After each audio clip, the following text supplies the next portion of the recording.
Assalamualaikum warahmatullahi wabarakatuh. Alhamdulillahirabbil alamin wa bihi nasta'in wa ala umuri dunya waddin.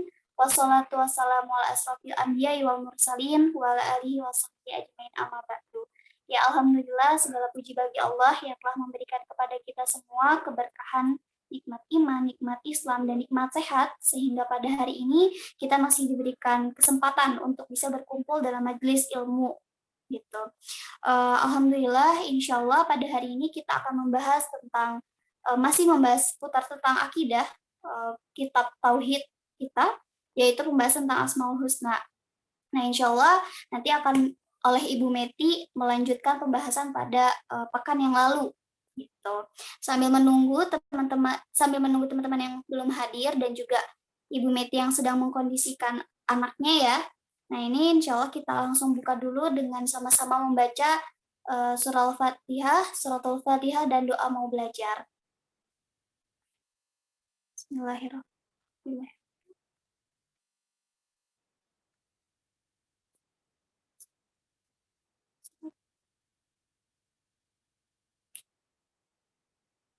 Rabbi zidni ilman warzuqni fahman. Amin ya rabbal alamin.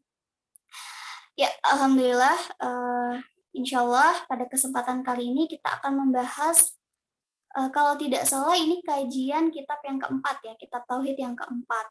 Nah, nanti untuk PPT, untuk PDF-nya insya Allah nanti akan Sarah share langsung ke dalam grup untuk pembahasan yang insya Allah akan dilaksanakan hari ini. Nah, alhamdulillah, bagaimana ibu-ibu teman-teman semua? Apa kabarnya hari ini? Baik?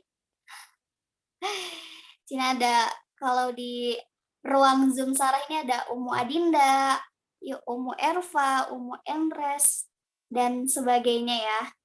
Insya Allah teman-teman semua yang mungkin belum bisa on kamera, silahkan bisa di on kamerakan untuk bisa bermuajahah dan bermujalasah gitu ya, bertatap muka dan duduk bersama untuk kajian kita hari ini.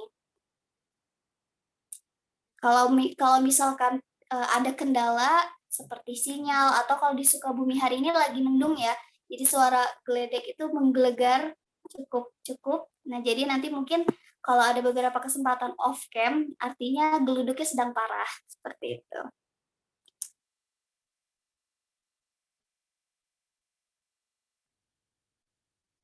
Nah, kemudian Sarah juga mau ngingetin nih kepada teman-teman semua, kepada ibu-ibu semua, untuk mengirim absennya ya, karena nanti insya Allah di pertemuan genap 3 bulan kita bersama, akan ada sharing, akan ada penyaringan gitu, yang rutin hadir dan tidak. Oke, di sini Bu Meti men-chat lagi ya, untuk kita memulai kajian kita ini dengan sama-sama membaca Asmaul Husna. Mungkin ibu semua bisa akan mic-nya, insya Allah kita akan bersama membacakan Asmaul Husna ya. Karena Sarah agak-agak lupa juga, jadi mungkin butuh bantuan ibu-ibu nih untuk mengingatkan. Ya, sudah siap semua? Ya. Wassalamu ala asyrafil anbiya'i wal mursalin Sayyidina Muhammadin wa ala alihi wa ashabihi wa ummatihi ajma'in, amma ba'du. Alhamdulillah, akhtifillah rahimakumullah, berbahagia sekali di sore yang insya Allah dimuliakan oleh Allah Subhanahu wa Ta'ala ini.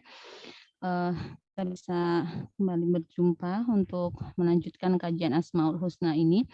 Insya Allah pada kesempatan kali saya menyiapkan sampai nama Allah yang ke-60 ya. Jadi kita mungkin akan pelan-pelan karena memang nggak bisa cepat-cepat juga. Jadi mohon maaf kalau Asmaul Husnanya jadi panjang bahasannya karena memang kita perlu bahas satu persatu dan implementasinya pada kehidupan kita. Insya Allah selepas Asmaul Husna ini kita akan baru mulai beranjak ke kajian-kajian akidah selanjutnya ya.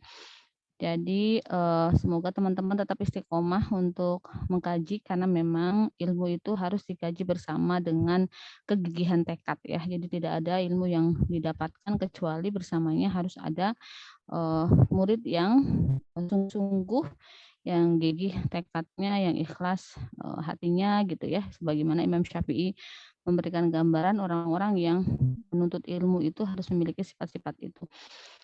Kita kemarin sudah sampai Al-Khabir, Halim, Al-Azim, ini udah ya.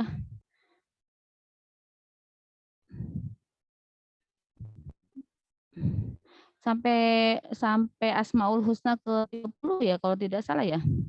Sampai Al-Latif Ustazah, sampai Iya, sampai Al-Latif ke-30 Ustazah. ya. Iya benar Iya. sampai ke-30 ya. Ya, soalnya kan saya udah baca yang mana yang saya sudah jelaskan ya. Baik, kita sampai Al-Latif, maka kita sekarang masuk ke Al-Husna ke-31 yaitu Al-Khabir. Bismillahirrahmanirrahim. Jadi kita baru sepertiga jalan ya dari 99 Asmaul Husnanya Allah Subhanahu wa taala. Yang ke-31 adalah Al-Khabir ya, artinya Allah Maha mengetahui rahasia. Bedakan dengan Al-Alim ya. Jadi kalau Al-Alim itu Allah mengetahui segala sesuatu atas apa yang ada dan terjadi pada makhluknya. Sementara Al-Khabir jauh lebih spesifik lagi bahwa Allah Subhanahu wa taala mengetahui apa yang tersimpan, apa yang tidak terungkap gitu ya. Jadi dari definisi di sini kita bisa pahami bahwa Allah mengetahui yang terjadi di masa lalu ya. Di masa lalu itu kan buat kita jadi perkara goib ya, karena kita lupa atau kita misalnya ketemu seseorang kita nggak tahu masa lalu orang itu. Atau masa depan diri kita, masa depan orang lain itu juga gaib gitu ya. Nah, bukan hanya masa depan, masa lalu, Allah Subhanahu wa taala juga mengetahui apa yang tersimpan dan apa-apa yang terbersit di dalam pikiran dan hati setiap hamba ya, dalam setiap makhluknya gitu. Dengan nama ini Allah Subhanahu wa taala memiliki apa bisa kita katakan nama yang mengharuskan kita untuk benar-benar sadar gitu ya, bahwa sebagai seorang hamba tidak ada satupun yang dapat kita sembunyikan dari Allah. Allah Subhanahu wa taala tidak bisa dimanipulasi. Misalnya ada banyak banget orang yang akan menampakkan amal akhirat gitu ya, padahal di hatinya dia menginginkannya. Yang mungkin bagi manusia biasa kita melihat dia orang alim, kita melihat dia orang sholih, kita melihat dia orang yang seakan-akan dekat dengan Allah, tapi sesungguhnya Allah lah yang benar-benar mengetahui apa yang tersimpan dan tersembunyi di balik orang itu. Atau misalnya kita ngelihat orang kafir gitu ya, mereka dalam keadaan yang sebentar ya itu sebentar.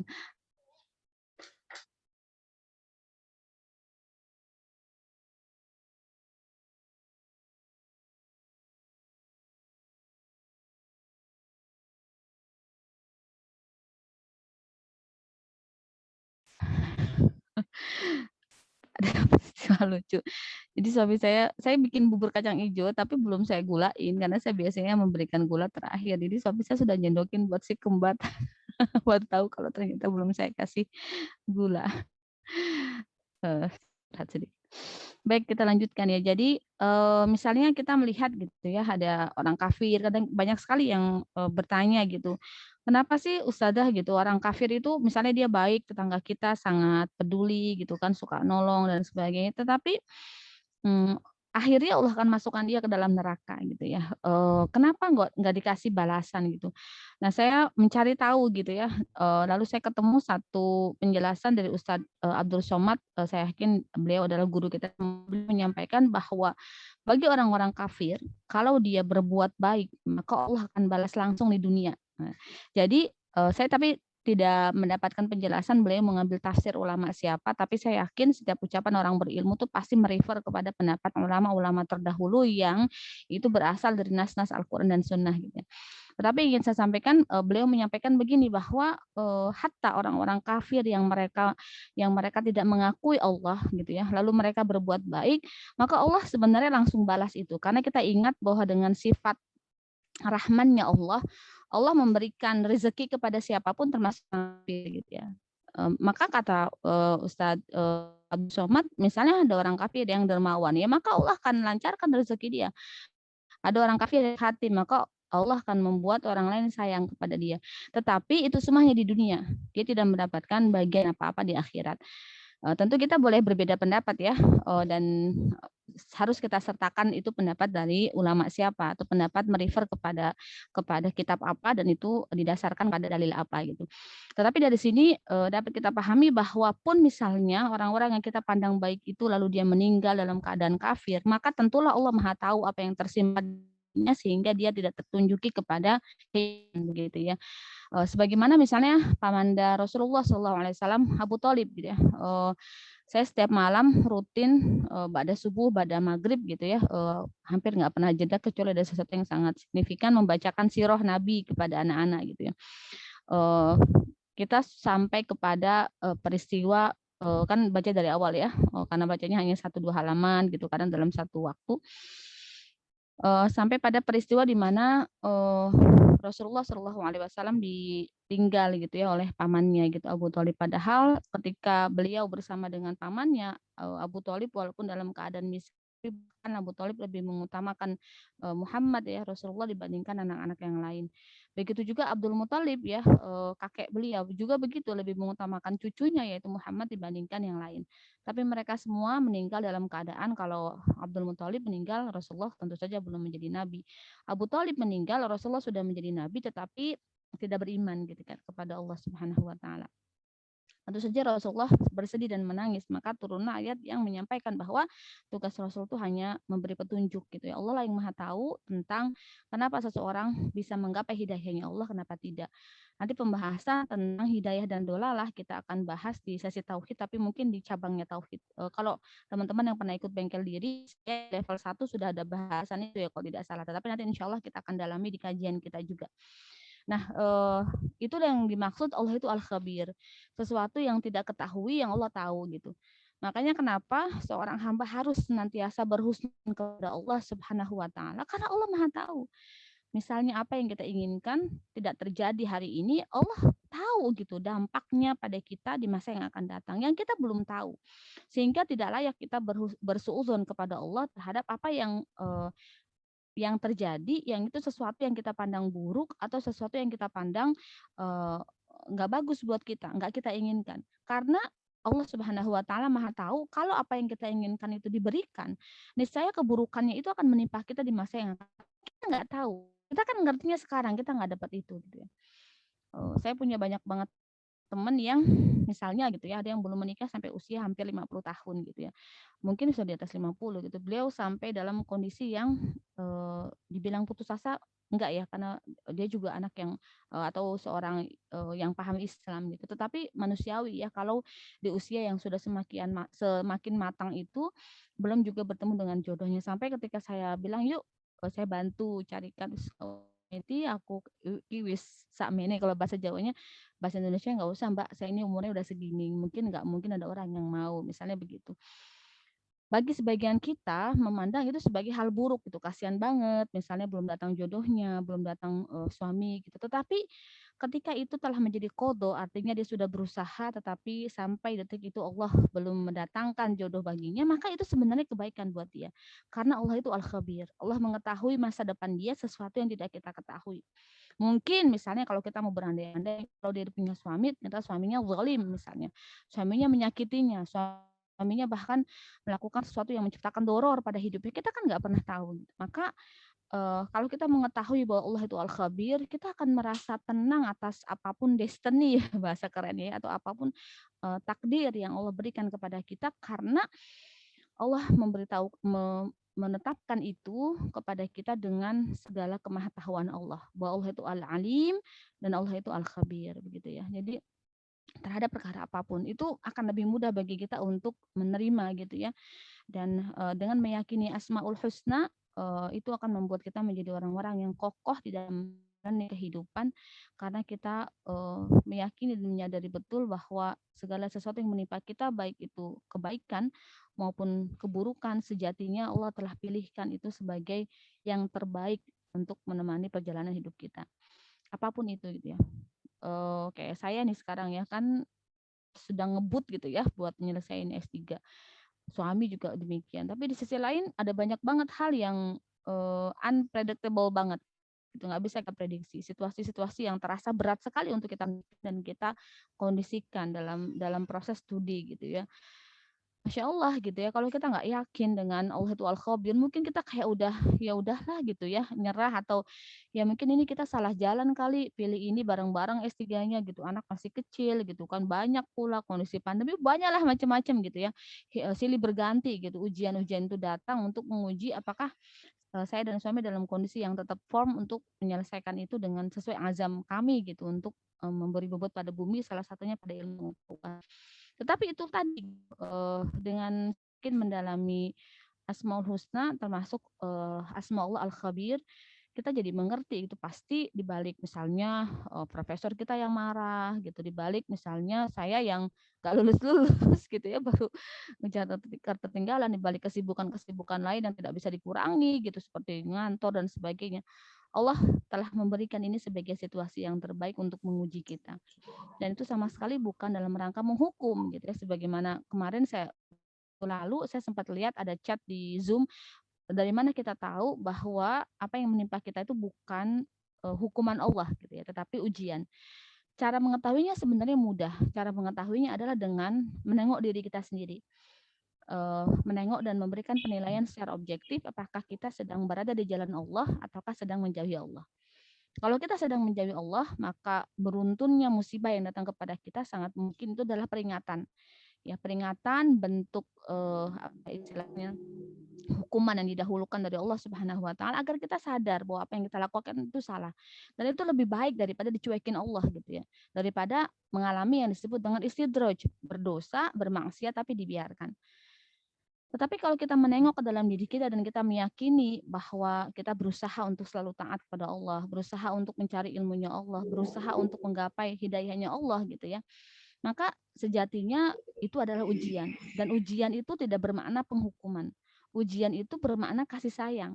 Gitu, agar Allah menaikkan level kita dan agar Allah menghapus seluruh dosa-dosa kita. Sebagaimana sebuah hadis kan, kalau Allah sudah cinta kepada seseorang, maka Allah akan berikan ujian kepada dia hingga dia jalan di muka bumi tanpa dosa lagi gitu ya. Jadi ujian itu atau ahlul musibah, kita katakan begitu ya, orang yang banyak ujian itu ahlul musibah adalah orang-orang yang ketika di akhirat nanti itu berbahagia. Kenapa? Karena dosa-dosa dia telah terampuni dan derajatnya telah diangkat oleh Allah karena kesabaran yang dia miliki. Nah, salah satu rahasianya gitu ya, salah satu tipsnya adalah dengan mengimani bahwa Allah itu Al-Khabir. Allah mengetahui yang gaib, yang tersembunyi, yang akan terjadi. Yang semuanya buat manusia itu perkara gaib gitu ya. Tetapi Allah itu Al-Khabir sehingga apapun yang terjadi pada kehidupan kita itu Allah berikan dalam kondisi Allah itu Al-Khabir gitu ya. Sama seperti seorang anak yang sikoh kepada orang tuanya, mau dikasih apa aja makanan, mau dimasakin apa aja, kan anak nggak curiga ini dikasih racunnya, enggak kan, karena anak sikoh pada orang tuanya. Atau misalnya dipilihkan sekolah gitu, anak-anak yang solih dan solih itu kan gitu, dipilihkan sekolah, dia nggak neko-neko gitu ya, apa yang Umi Abi anggap baik gitu ya, maka saya setuju. Itu kan karena sama orang tuanya, diajak naik kendaraan sama orang tuanya, nggak curiga kalau dia akan ditinggal dan sebagainya, karena anak itu sikoh. Dan Allah lebih-lebih lagi harus kita sikohi, harus kita jadikan tempat bergantung gitu ya, harus kita jadikan tempat meminta tolong dibandingkan sekedar seorang anak kepada orang tuanya gitu. Nah, maka penting sekali, makanya saya selalu katakan di beberapa kajian gitu bahwa sebenarnya kunci seseorang itu bisa istiqomah dan senantiasa berjalan di jalan Allah adalah dia punya keimanan yang kokoh. Kalau kita mau mengurai keimanan yang kokoh, maka salah satunya adalah dengan mengimani asma wa sifatnya Allah. Kalau dia mempelajari betul asma wa sifatnya Allah, tidak akan ada ruang di dalam hatinya untuk ya alhamdulillah. Syafakillah. Itu bersinnya lebih dari 3 kali biasanya. Mudah-mudahan nggak sakit ya. Nah, seperti itu gitu ya. Sehingga sampai mana tadi? Kalau dia husnuzon kepada Allah dengan sifat Allah Al-Khabir itu, niscaya dia percaya betul bahwa apapun yang terjadi di kehidupannya, skenario terburuk apapun, skenario terbaik apapun, Allah telah pilihkan itu yang paling fit, yang paling kompatibel ya dengan kondisi dia saat itu. Ini adalah sifat Allah atau asma Allah Al-Khabir. Allah Maha mengetahui yang rahasia. Nah, yang berikutnya adalah Al-Halim ya, artinya Allah itu Maha Penuntun. Al-Halim artinya Allah Subhanahu wa taala tidak terburu-buru membalas meskipun Allah Maha Kuasa atas hal itu. Artinya Allah Subhanahu wa taala mampu dan sangat mampu membalas setiap kezaliman orang-orang yang berbuat zalim, membalas setiap kebohongan, setiap dosa. Misalnya ada orang yang dianiaya oleh penguasa, ada orang yang dianiaya oleh tetangganya, ada orang yang dizalimi oleh eh, banyak lah ya seperti saudara-saudara kita di berbagai wilayah yang lain. Kadang kita berpikir gitu, kok Allah nggak langsung balas ya apa para penguasa yang zolim itu? Kok Allah nggak langsung balas ya orang-orang yang membunuh dengan cara sadis kayak kita dengar gitu kan beberapa tenaga kesehatan di Kiwirok ya kalau saya bacanya apa Kiwirok benar ya Papua gitu sampai kalau dari berita yang saya baca ya diperkosa gitu kan sampai dibelah mulutnya lalu dibuang ke jurang itu kan sebuah tindakan sangat sadis dan biadab gitu. Kadang kita berpikir kenapa orang-orang beriman atau orang-orang yang mereka tidak bersalah atas peristiwa itu kok mendapati keadaan hidupnya sedemikian tragis. Atau peristiwa-peristiwa lain misalnya apa namanya saudara-saudara kita di Rohingya di apa namanya di saudara-saudara Uighur kita gitu ya saudara-saudara kita di Palestina itu kan setiap hari kita temui penderitaan mereka gitu ya. Terakhir saya dapat update tentang Dr. Afia Siddiq ya, yang saya kemarin kan lalu sempat bilang ke teman-teman ada seorang ilmuwan Iran ya ahli nuklir kalau tidak salah yang ditangkap ketika dia mau ke bandara. Sebagian cerita sih ketika dia mengantar anaknya sekolah ya lalu Pakistan apa Iran sih Pakistan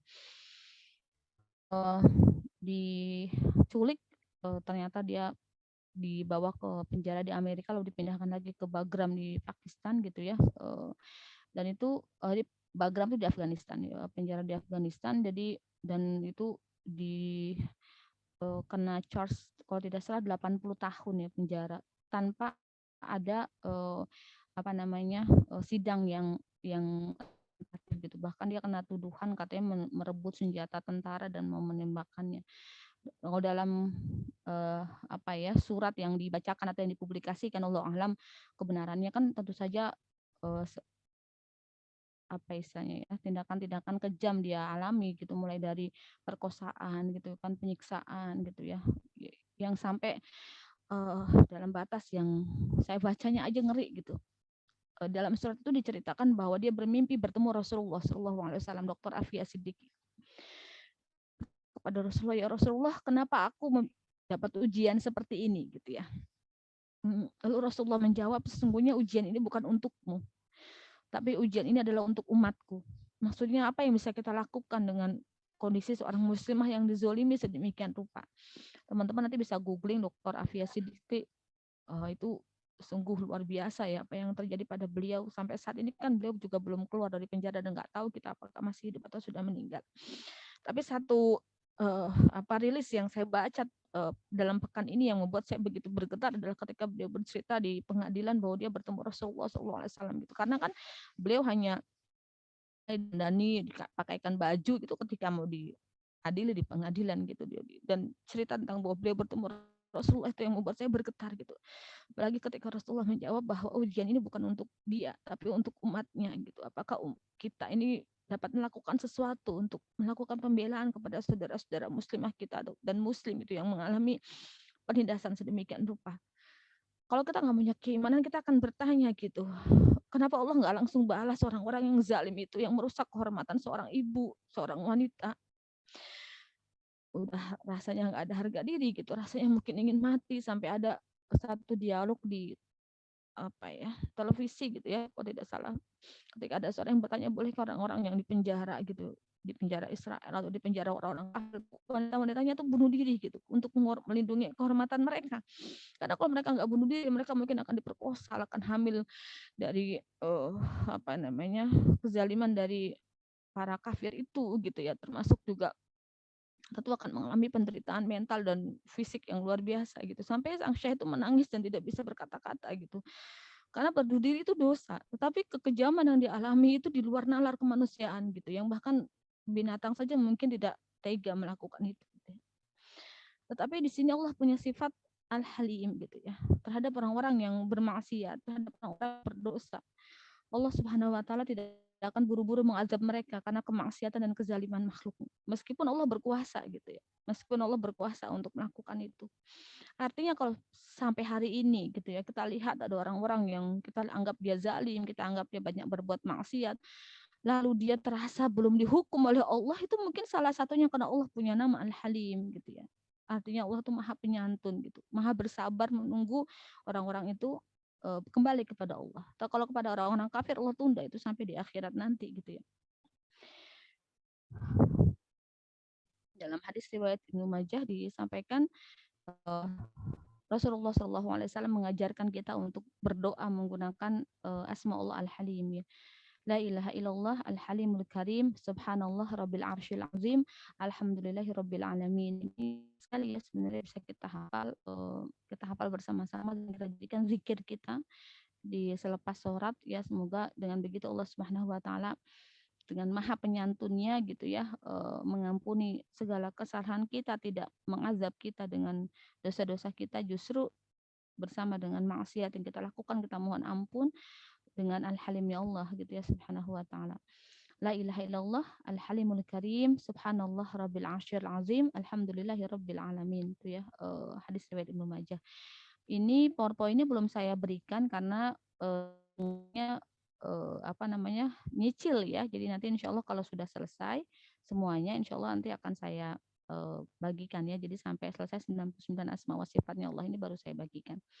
Jadi nanti teman-teman kalau sudah dibagikan bisa juga menghafal beberapa anjuran Rasulullah Shallallahu Alaihi Wasallam tentang doa-doa yang diambil dari asma wa sifatnya Allah. Dua Al-Halim, yang ketiga adalah Al-Azim ya, artinya yang maha agung. Tiada yang melebihi keagungan Allah baik dari zatnya, keberadaannya, ilmunya, kekuasaannya, pengaruhnya, kebijaksanaan maupun perintahnya. Masya Allah ya, Allah itu zat yang maha besar ya dan maha agung gitu. Jadi semua keagungan dan kebesaran itu hanya milik Allah Subhanahu wa taala. Tidak ada yang dapat menandingi keagungan dan kebesaran Allah gitu ya. Masya Allah gitu ya. Kita ini hamba gitu, bisa apa sih dengan semua pinjaman dari Allah Subhanahu wa taala. Maka kalau kita benar-benar mendalami ya gitu, akan runtuh itu semua sifat-sifat sombong, akan runtuh semua sifat-sifat kita yang buruk gitu. Karena kita tahu betul bahwa kita ini tidak lebih berasal dari setitik mani yang hina gitu. Walaupun cairan sperma itu suci, tapi kan orang nyebutnya aja malu gitu ya. Jadi dengan kemahaagungan Allah, dengan kemahabesaran Allah gitu ya, kita tunduk dan patuh kepada Allah karena tidak punya daya dan upaya seorang hamba kecuali dia menyembah dan beribadah kepada penciptanya begitu. Kalau kita mengerti dan paham Asmaul Husna, maka kita akan selalu orientasikan kehidupan kita untuk beribadah kepada Allah. Kemarin Muamalah Muslimah adakan training ya dengan salah satu tokoh parenting nasional, Bu Dini Semarianti. Ini beliau punya buku Happy and Productive Parents. Jadi di Muamalah Muslimah beli buku, teman-teman bisa ikut parenting yang 4 kali gratis, dan parenting yang kedua itu beliau bahas tentang visi untuk anak-anak kita gitu.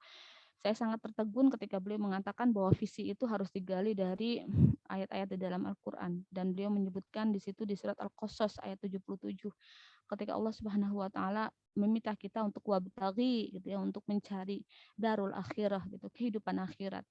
Dengan apa? Dengan apa yang Allah berikan kepadamu gitu ya. Jadi apa yang kita punya?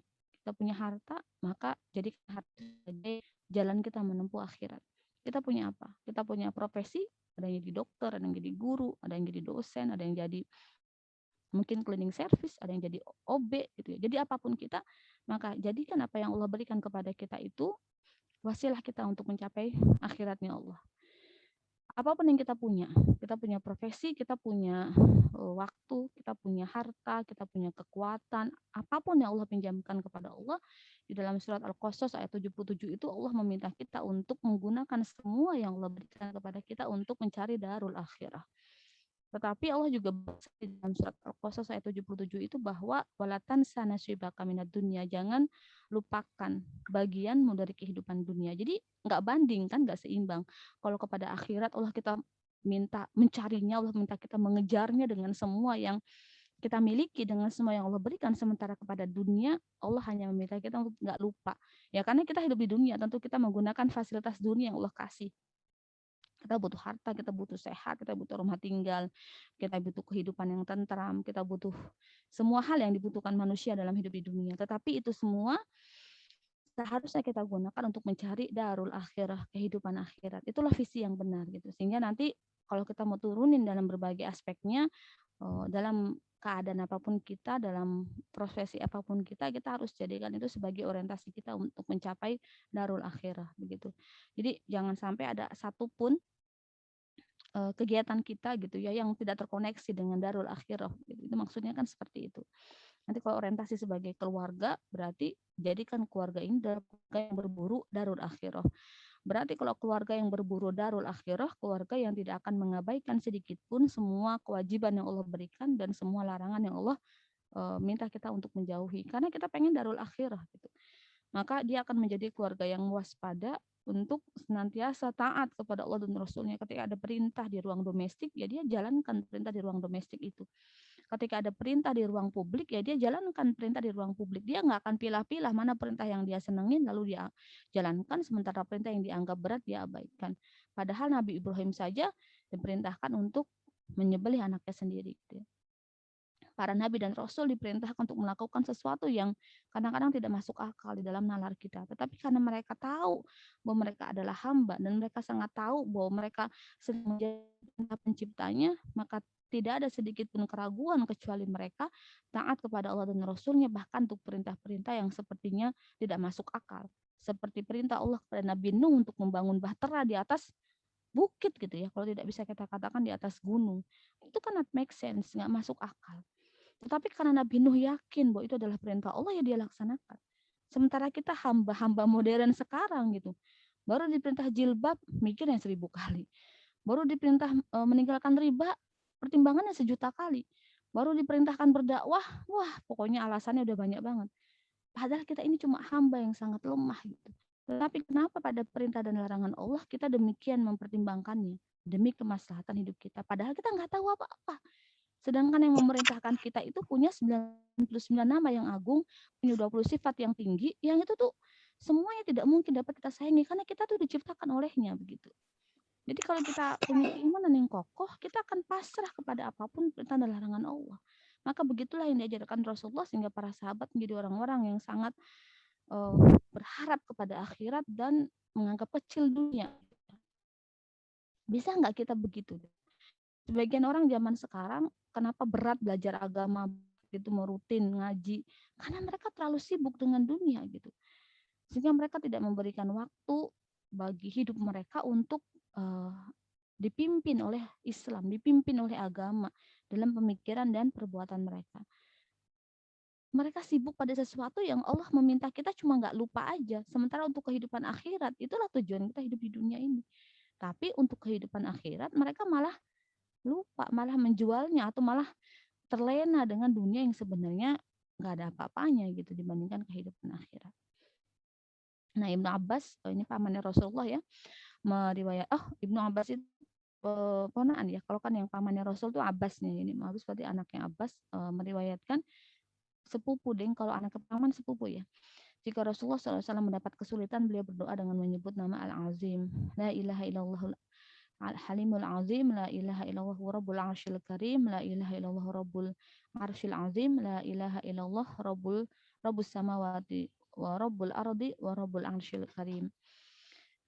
Ini harus kita senantiasa tulis ya dalam buku-buku, dalam buku apa itu namanya,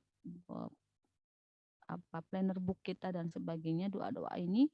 Atau kalau teman-teman punya kitab Al-Azkar karangan Imam Nawawi, ini juga insya Allah ada di situ ya, doa-doa ketika mengalami kesulitan dan sebagainya yang berasal dari asma wa sifatnya Allah.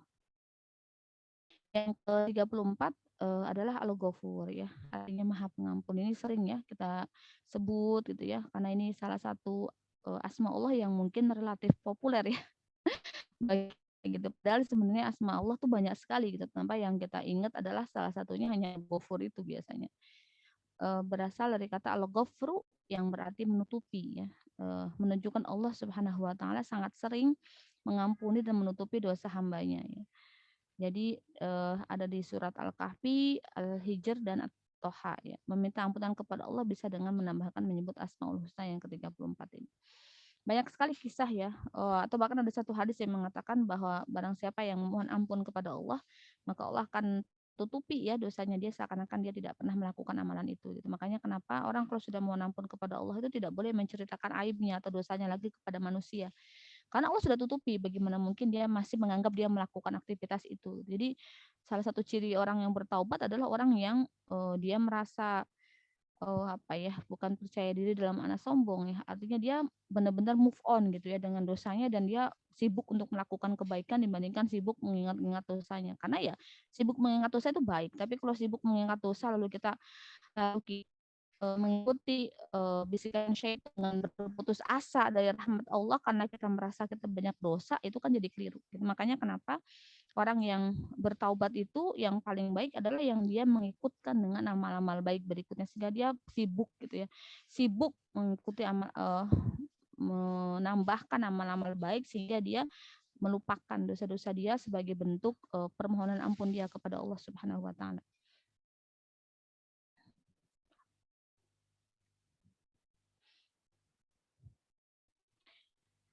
Yang ke-35 Asmaullah adalah Asy-Syakur ya. Artinya yang maha menghargai atau yang maha mensyukuri.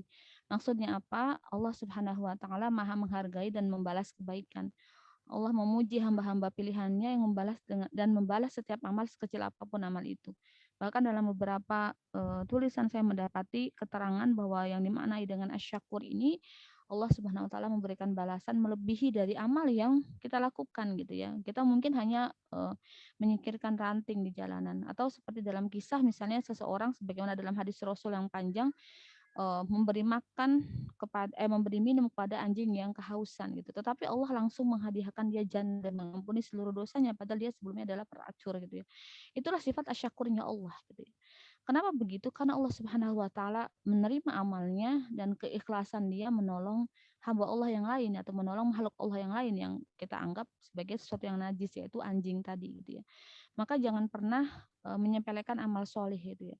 Sangat mungkin kita akan masuk surga dari amal kecil yang kita pandang sepele, tapi kita melakukannya ikhlas karena Allah. Walaupun bukan berarti kita nggak berusaha melakukan amal-amal dengan pahala besar ya, karena kita tentu harus terus beramal dengan semua yang kita bisa, tetapi jangan kecilkan juga amal soleh yang kecil. Kenapa? Karena menyepelekan itu juga sebagai bentuk kesombongan seakan-akan kita merasa cukup sudah punya amal yang besar. Padahal kunci amal itu bukan pada besar dan kecilnya, tetapi kuncinya pada keikhlasan dan itibanya, ya kesesuaian dengan apa yang Rasulullah contohkan.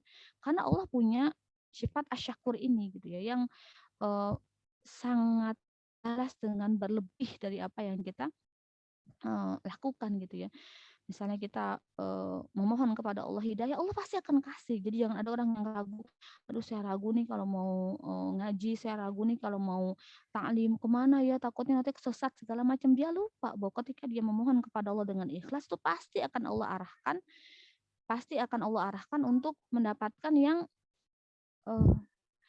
Allah akan menunjukkan kepada sesuai dengan niat dia. Jadi nggak usah takut nanti tersesat, nanti ketemu dengan sekte apa gitu ya. Kalau niatnya ikhlas karena Allah gitu, pasti dia akan dibawa Allah kepada petunjuk-petunjuknya yang hak gitu ya. Sebagaimana saya sering dengar kalau ada orang pulang haji suka bilang, wah ibadah haji di sana mah tergantung niat gitu. Ada yang susah banget gitu ya, dapat musibah macam-macam. Ada yang gampang gitu, itu mah tergantung niat dia gitu. Atau bahkan saya pernah dengar, kan ini bukan dengar lagi ya, dengar maksudnya dari orang pertama gitu dia cerita bahwa kalau seseorang jadi TKW atau TKI ke luar negeri gitu ya, itu juga nasibnya di sana tuh sangat bergantung niat dia ketika berangkat gitu.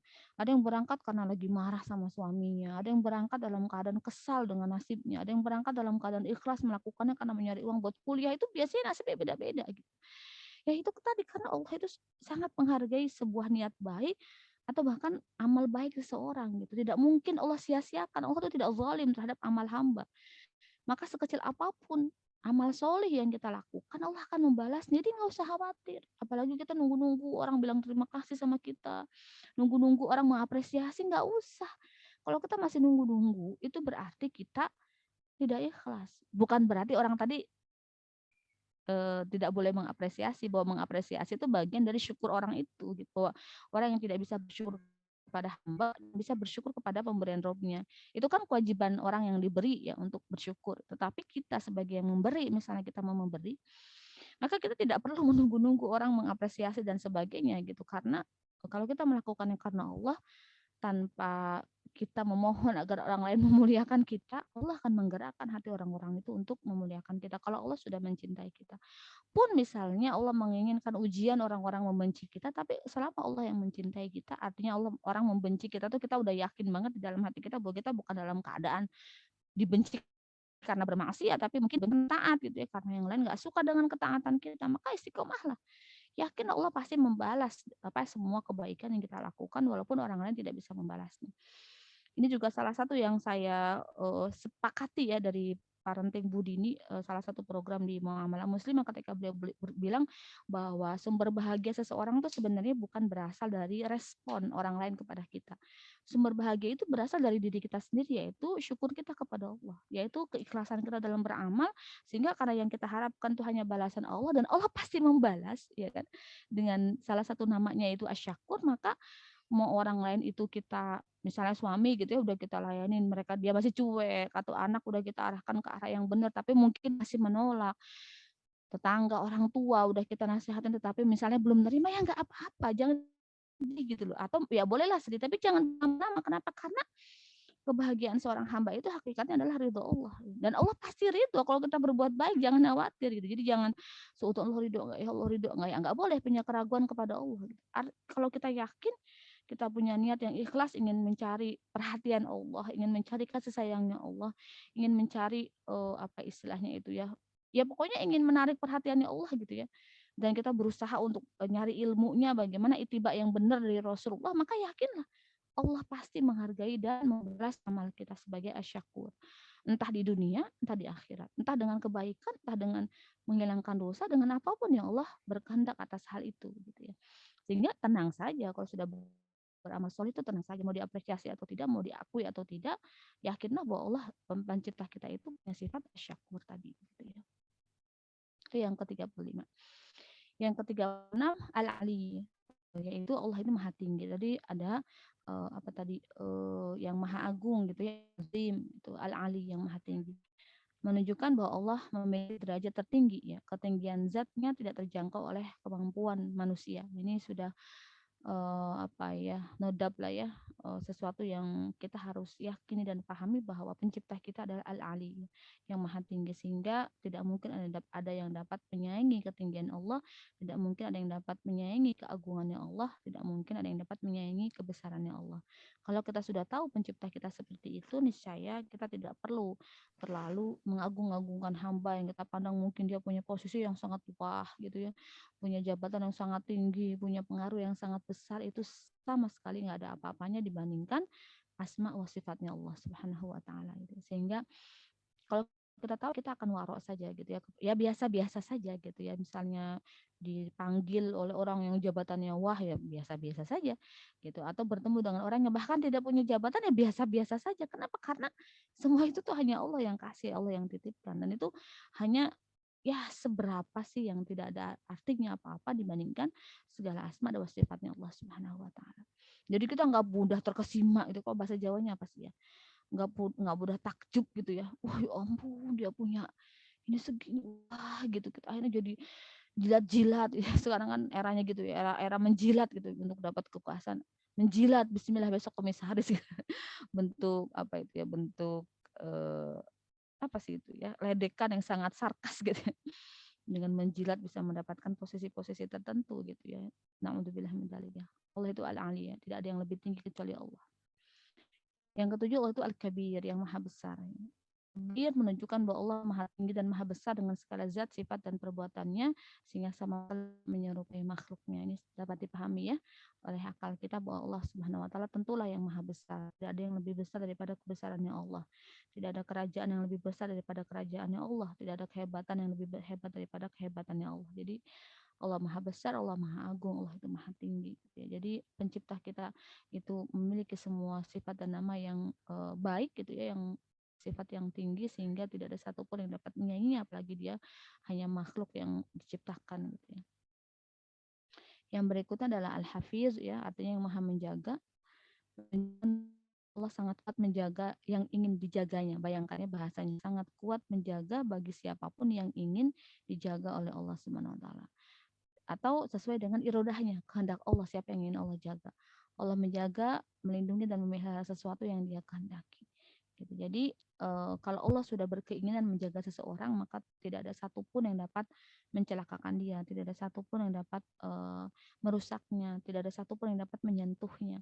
Kalau sudah dalam penjagaannya Allah, makanya kita sangat dianjurkan gitu ya untuk senantiasa menitipkan dalam penjagaan Allah apapun yang sebenarnya tidak mampu dan lemah kita jaga, entah itu rumah tangga kita, entah itu anak kita, entah itu suami kita, entah itu amal solih kita, entah itu niat kita, entah itu hati kita, entah itu kecenderungan kita, dari mulai yang abstrak sampai yang nyata. Mintalah Allah Al-Hafidz untuk menjaganya. Kalau dia kebaikan, mintalah istiqomah dalam kebaikan. Kalau itu keburukan, jagalah agar tidak menyentuh keburukan itu. Jadi senantiasa mengulang-ulang gitu ya nama Allah Al-Hafidz untuk menjaga kita dari semua hal yang kita tentu sangat lemah dan tidak mampu menjaganya gitu. Misalnya sekarang kita istiqomah, belum tentu kan nanti juga istiqomah. Jadi mintalah kepada Allah Al-Hafidz untuk menjaga hidayah ini tetap ada dan tumbuh di dalam diri kita. Kita bergabung bersama jamaah, ikut berdakwah bersama, mintalah kepada Allah Al-Hafidz untuk menjaga kita. Karena kita nggak ngerti di ujian apa kita lemas, kita keluar dari jamaah. Naudzubillah min dzalik. Kita tidak pernah tahu dalam ujian apa tinggal rumah tangga kita goncang. Naudzubillah min dzalik. Kita nggak tahu dalam ujian apa anak-anak kita tiba-tiba membangkang. Naudzubillah min dzalik. Kita nggak pernah tahu dalam ujian apa tiba-tiba kita keseleo dengan harta yang haram. Naudzubillah min dzalik. Maka pada semua apa yang Allah larang, mintalah penjagaan Allah agar kita tidak melampaui itu, tidak tersentuh olehnya. Dan pada semua yang baik, pada semua yang Allah syariatkan, mintalah Allah Al-Hafidz untuk menjaga kita agar kita senantiasa berada di dalamnya, senantiasa memeluknya, senantiasa berjalan di atas tali agama Allah gitu. Karena tidak bisa melakukannya semua dalam penjagaan dan irodahnya Allah gitu ya. Subhanallah ya, dengan Masya Allah gitu ya. Kalau kita menghafal nama-namanya, memahami maknanya, maka kita akan merasa rindu berjumpa dengan Allah gitu, akan merasa rindu dan akan merasa begitu syahdu ketika menyebut nama-nama Allah dalam doa-doa kita, akan merasa sangat ingin berjumpa dengan Allah sehingga kita tidak lagi takut kepada kematian. Dalam makna kita bersiap terus gitu loh untuk bertemu dengan kekasih kita, zat yang menciptakan kita, yang telah memelihara kita sedemikian rupa, memberi kita rezeki atas seluruh yang kita miliki gitu ya, bersabar atas dosa-dosa kita, bersyukur atas amal-amal kita gitu ya. Sesungguhnya seorang hamba kalau sudah menyadari ini semua gitu, dia akan jatuh terpuruk dalam sujud yang panjang kepada Allah. Karena apalah dia seorang hamba yang begitu lemah dan kecil dibandingkan penciptanya. Yang bisa dia lakukan untuk bisa bertemu penciptanya adalah dengan menaikkan dirinya dengan taat kepada Allah gitu ya. Jadi forum ini juga menjadi tausiah buat saya sendiri, reminder buat saya sendiri agar kita semua terus melangkah dan berjalan mendekat kepada Allah Subhanahu wa taala gitu. Kita nggak pernah tahu akhir hidup kita. Ini pertandingan yang itu beda-beda gitu. Karena garis finishnya beda-beda, kita nggak pernah tahu Allah jemput kita dalam situasi apa, maka kita sangat membutuhkan penjagaan Allah gitu, dalam segala hal yang kadang kita mungkin lalai, khilaf, lagi nggak fokus gitu, lagi nggak konsen jagain sesuatu. Kayak saya ngerasa anak saya kan 7 ya, satu sudah meninggal sisa 6, yang satu di pondok sisa 5 gitu. Kadang kalau saya lagi konsen nangani satu kondisi di anak saya pertama, saya tuh kadang lupa gitu dengan anak saya yang lain, lupa dalam makna nggak konsen lagi gitu. Kayak beberapa hari ini ya, sejak saya satu kelas parenting yang Masya Allah luar biasa. Mungkin teman-teman ada yang sudah pernah ikut kelas parentingnya Abah Ihsan, PSPA itu.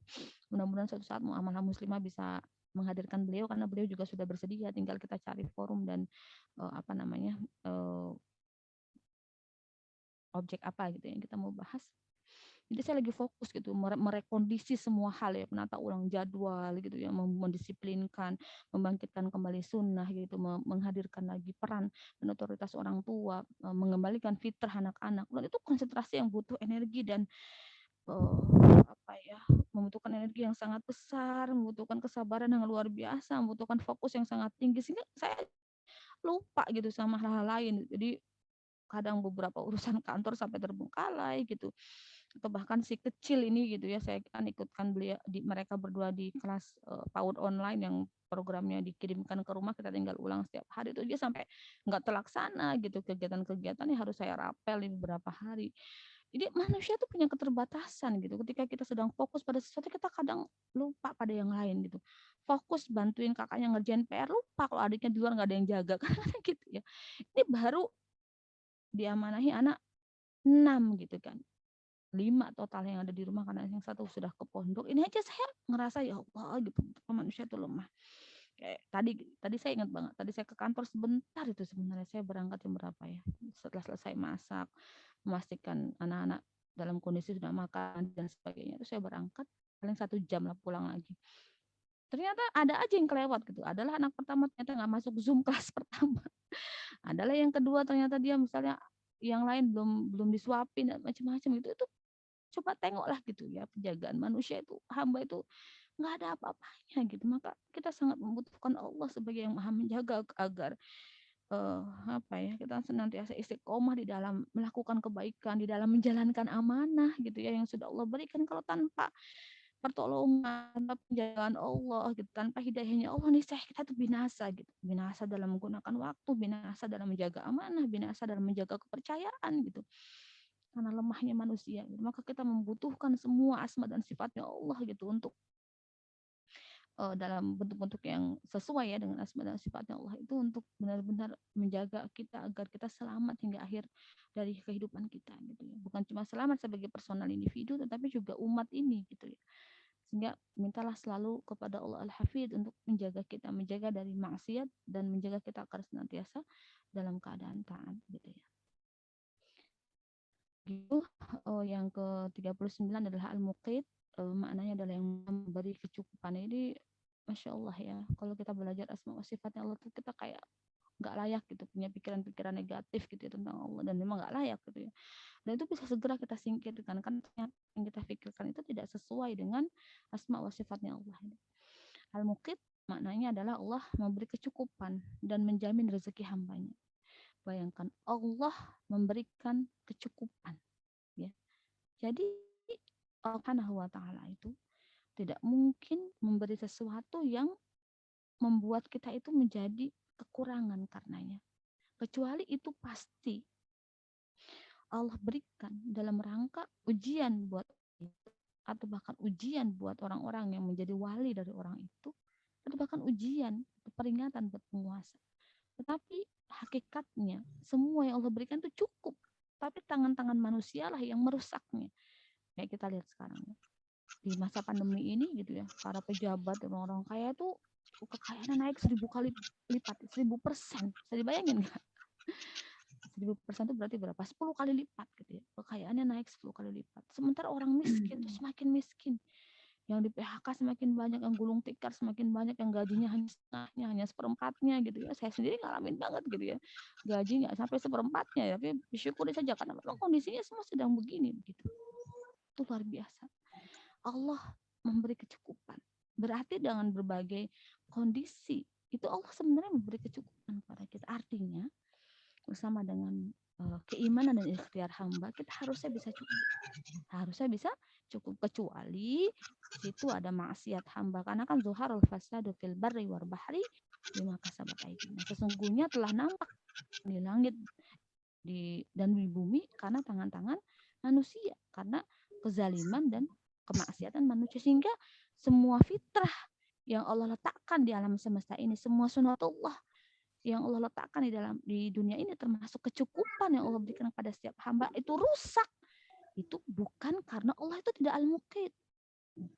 Ya, Allah tidak mungkin memiliki sifat yang mustahil bagi Allah, tetapi itu karena ada hamba-hambanya, ada makhluknya yang serakah, yang mengambil hak dia dengan mengambil hak orang lain dengan cara yang zalim dan seterusnya. Sesungguhnya bagi kita orang-orang beriman, walaupun dalam kondisi kekurangan, sesungguhnya dia adalah kecukupan dari Allah, gitu ya. Sesungguhnya dia adalah kecukupan dari Allah, karena Allah itu al-muqit. Dengan kita memahami ini dan berdoa atas nama ini, maka insya Allah Allah akan selalu memberikan kecukupan kita, mengkondisikan seluruh support sistem kita sehingga kita senantiasa cukup dengan semua yang diberikan Allah. Dalam satu hadis dikatakan, man la yashkur qalilan la yashkur katsiran. Barang siapa yang tidak bersyukur dalam keadaan qalilan, dalam keadaan sedikit, ketika dikasih sedikit, maka apa kata Rasul? La yashkur katsiran. Dia juga tidak akan bersyukur ketika dikasih banyak. Jadi konsep syukur ini memang bukan pada pemberian yang banyak. Konsep syukur ini bukan pada pemberian yang berlimpah. Konsep syukur ini adalah pada bahwa semua itu bukan milik kita dan Allah datangkan dan kita bersyukur gitu. Karena kita tadinya kan nggak punya. Hamba itu datang dalam keadaan nggak punya apa-apa kan. Dia nggak pakai baju, nggak makan, nggak punya apa-apa. Semua panca indera itu masih default gitu. Baru ditanam sama Allah. Ada beberapa yang sudah difungsikan ketika di dalam rahim. Maka ketika didatangkan kemampuan jalan, ketika didatangkan kemampuan bicara, ketika didatangkan giginya, ketika didatangkan dia tamyiz gitu ya, bisa membedakan benar dan salah pada usia 7 tahun ke atas, didatangkan balignya, didatangkan kemandiriannya ketika dia dewasa, didatangkan kemampuannya menikah, punya istri, punya anak dan seterusnya. Maka itu adalah pemberian Allah dari dia yang tidak punya gitu, yang tidak ada.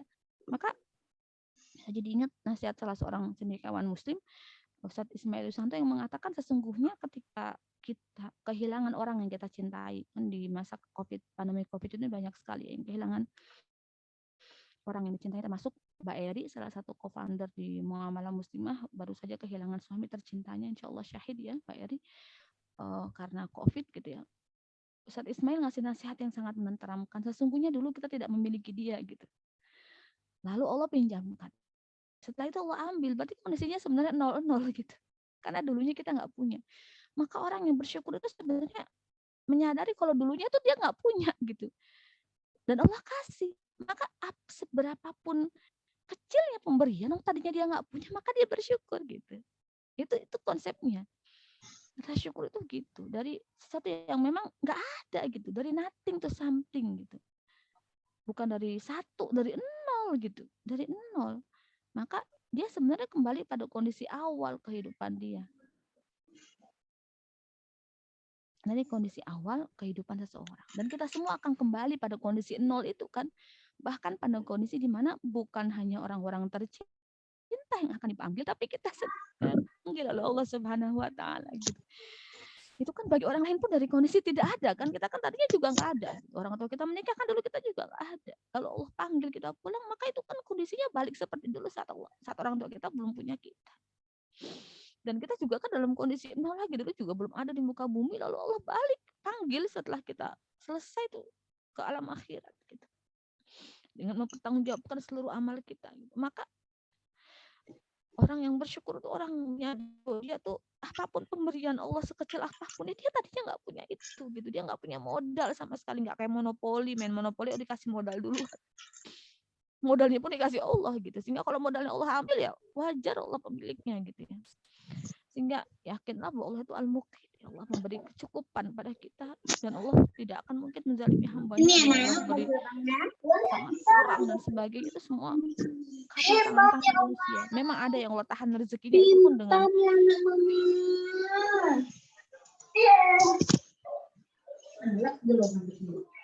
Mbak Rindi.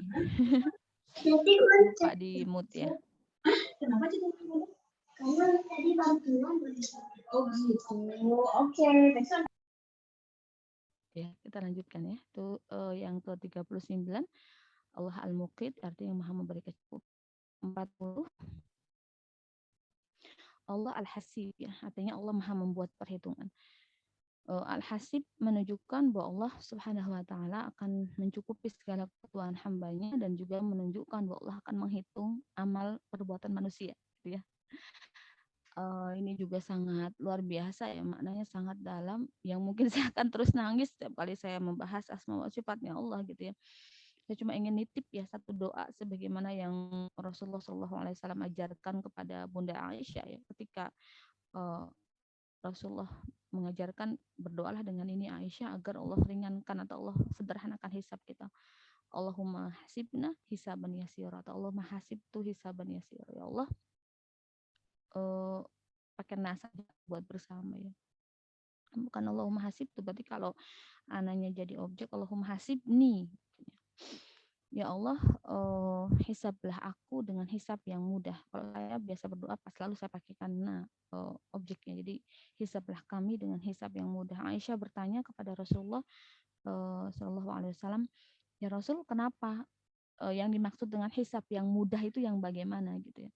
Rasulullah SAW menjawab, hisab yang mudah itu hisab yang tidak ditanya lebih jauh gitu. Jadi Allah perlihatkan, lalu tidak Allah diteli. Nah, itulah yang disebut dengan hisab yang mudah. Semakin didetailin, semakin panjang, itu tanda kita nggak selamat gitu, dari hitungan Allah.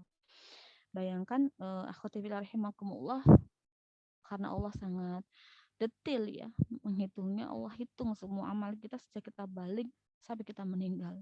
Padahal khilaf kita berapa gitu ya. Dalam setiap hari kita menjalankan peran itu kan banyak sekali ya. Dalam setiap peran-peran itu, dalam setiap amanah-amanah, dalam setiap akad yang kita sanggupi, dalam setiap lisan yang kita ucapkan, dalam setiap lintasan hati, dalam setiap apa yang kita dengar, jari yang kita gerakkan, mata yang kita jentikkan, itu semua Allah akan hitung gitu. Manakah yang dalam keadaan taat dan manakah yang dalam keadaan menyimpang gitu. Kalau bukan karena pertolongan Allah, saya ikut orang-orang yang celaka di akhirat nanti. Karena perhitungan Allah itu sangat detail gitu ya. Bahkan di dalam peristiwa Isra Mi'raj gitu ya, ketika saya baca di tafsir Ibnu Katsir disampaikan bahwa Rasulullah SAW itu dalam Isra Mi'raj itu mendengar ya, suara pena dari catatan amal manusia itu terus berderit-derit gitu. Menderit itu maksudnya terus mencatat gitu setiap saat. Saya menangis ketika membaca tafsir itu.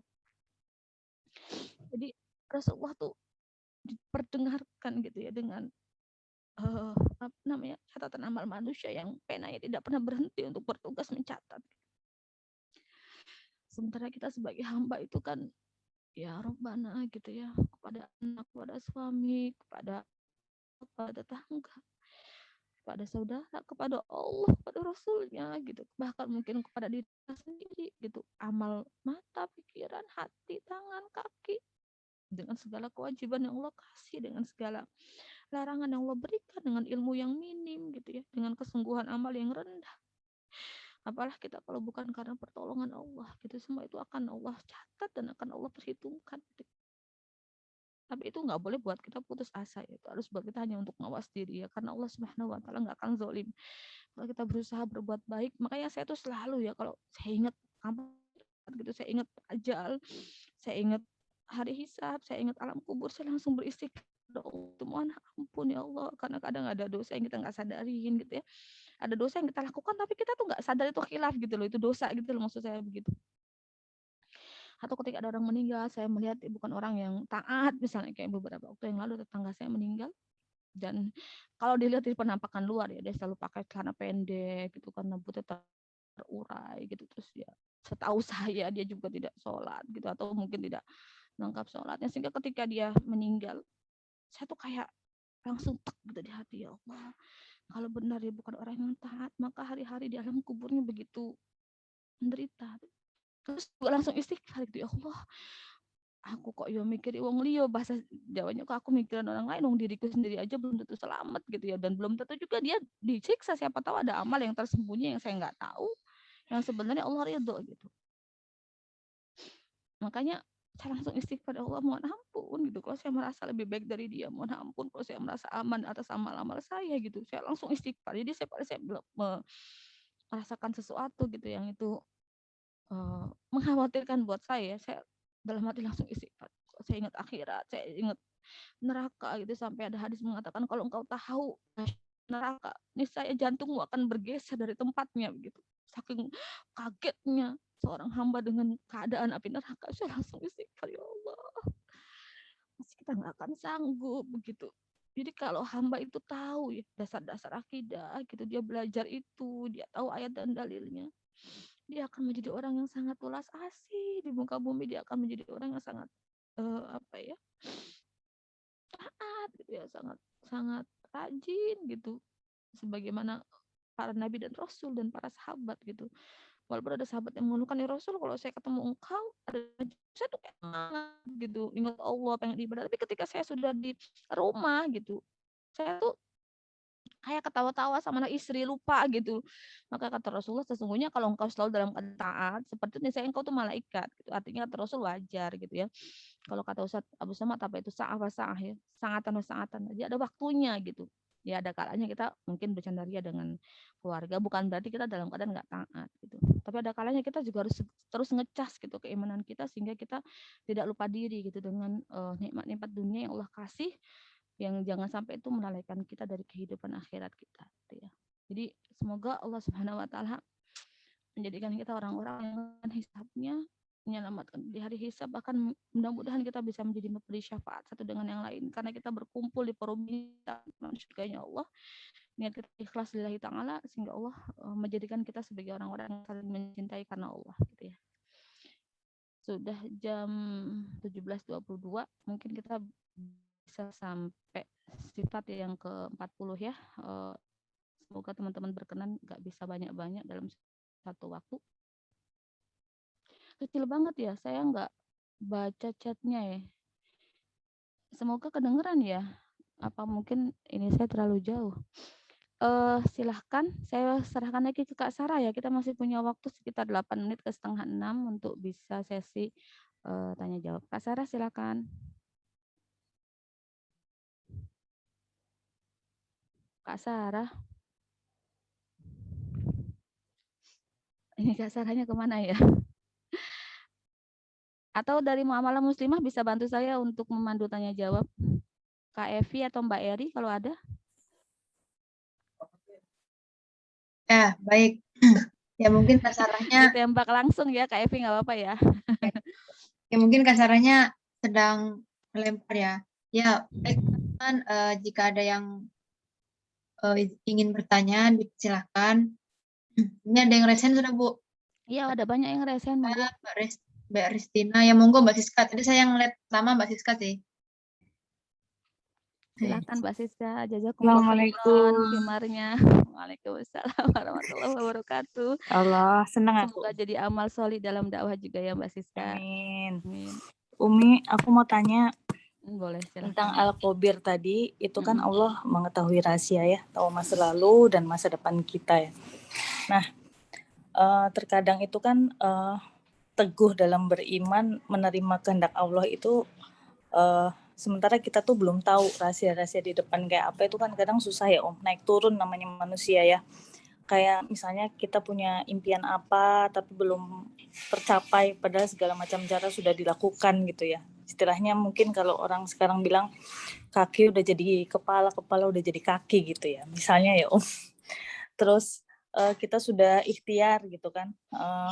Yang mau aku tanyain tuh kalau kita beribadah itu mengharap imbalan dari Allah itu sebenarnya apa masih bisa dikatakan dengan ibadah yang ikhlas maksudnya bisa diterima nggak? Karena aku pernah dengar nih kalau nggak salah dari Ustazah Halimah Alaidrus itu dari cuplikan video-video pendeknya.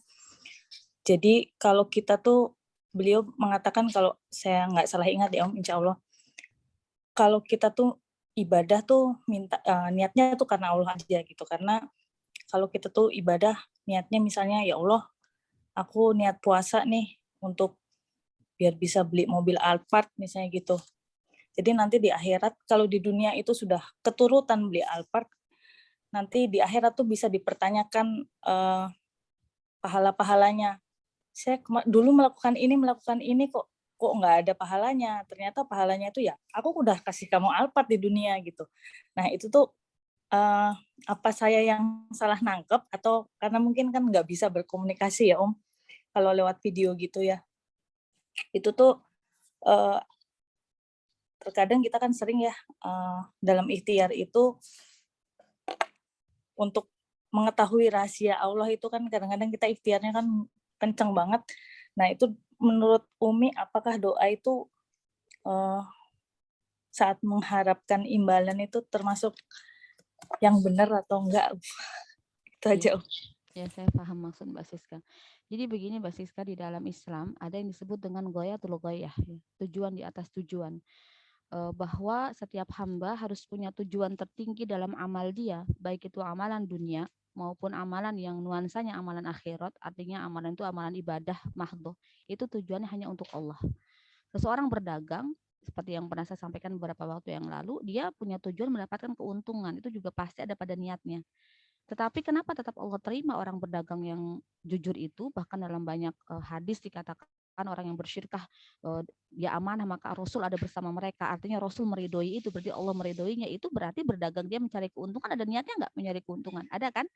Tapi kenapa niat dia diterima Allah padahal niatnya pengen cari dunia? Karena niat dia itu ada di bawah niat dia untuk mendapat ridho Allah.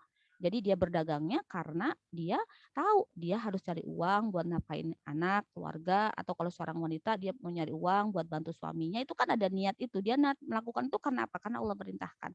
Jadi di dalam Islam itu dikenal dengan struktur niat. Niat yang paling tinggi itu adalah goyatul goyahnya untuk Allah. Dalam semua amal harus begitu. Tetapi kita harus pahami bahwa amal itu karakternya beda-beda. Jadi masing-masing amal itu ada yang memang kategorisasinya amal yang dilakukan untuk aktivitas-aktivitas duniawi.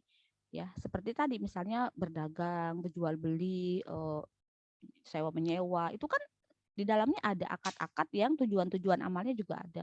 Atau dalam bentuk tolong menolong gitu kan, saling memberi hadiah, itu kan juga ada niat.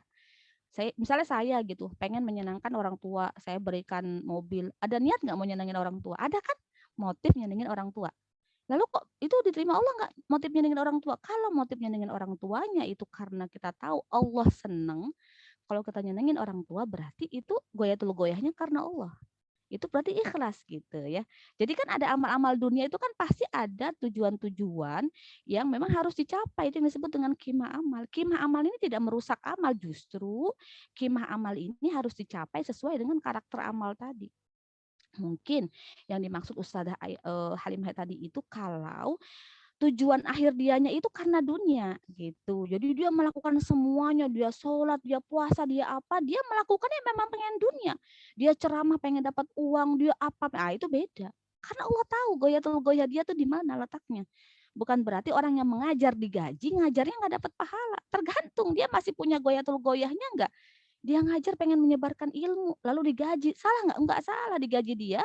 Dalam keadaan dia mengaji tetap dapat pahala. Maka itulah indahnya Islam. Kita harus paham konsepnya. Jadi ada goyatul goyah, tujuan atas tujuan dia harus lillahi ta'ala untuk amal-amal yang sifatnya memang karakter amalnya itu harus memiliki sunatullah duniawinya, maka sunatullah dunianya bisa dicapai gitu. Kita pengen anak kita senang, kita ajak dia makan. Dapat pahala nggak orang tua yang ngetraktir anak, misalnya couple time sama anak?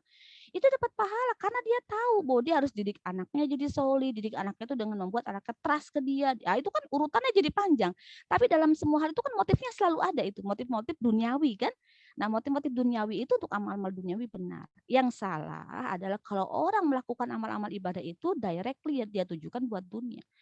Sehingga meminta balasan dari Allah terhadap apa yang kita lakukan untuk sesuatu yang kita pandang baik di dunia itu nggak apa-apa selama mintanya kepada Allah. Karena memang Allah juga janjiin surga, Allah janjiin kemudahan hidup. Bukankah Allah mengatakan dalam firman-Nya bahwa barang siapa yang berpaling dari Allah, maka Allah akan berikan kesempitan hidup. Tetapi barang siapa yang bertakwa, Allah akan kasih dia kelapangan hidup. Barang siapa yang berhijrah, Allah akan kasih dia rezeki yang banyak. Itu kan Allah janji. Berarti boleh nggak kita ngajar itu? Boleh gitu. Jadi yang tidak boleh itu dia punya amalan-amalan akhirat yang directly ditujukan buat dunia, itu nggak boleh. Seharusnya dia tujukan itu kepada Allah, lalu dia minta Allah untuk mengabulkan apa yang dia inginkan. Kalau dalam bahasa lain kita bisa katakan tawasul amal solih gitu. Ya Allah, saya melakukan ini karena Engkau, ya Allah ridhoi saya, semoga dengan amal saya yang ini Engkau ridhoi saya punya hal ini gitu. Kayak itu namanya tawasul amal solih, boleh begitu gitu.